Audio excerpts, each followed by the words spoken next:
چې یو یحیی علیه السلام هغه نکاح نه وکړي، هغه واده نه وکړي،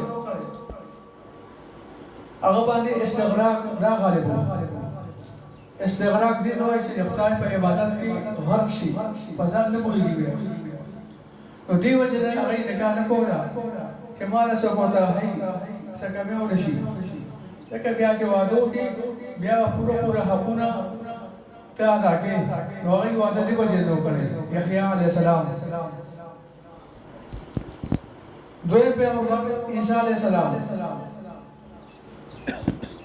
چې دی واده نه وکړی، الله تعالی اسمان ته خېژولی دي، دا زموږ عقیده ده.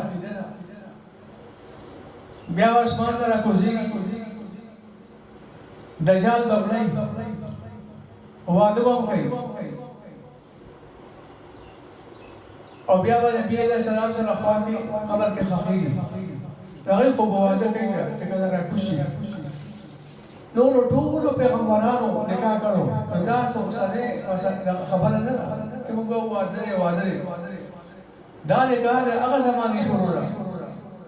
دا ټولو پیغمبرانو چې کوم دی دا نکاح کړو، ډېر برکت او خیر نه پکې، ډېر برکت ته پکې. لکه چې نکاح وکړي کوم آیتونه ویلی شي، یا ایها الذین آمنوا اتقوا الله. نو ټولو کې دا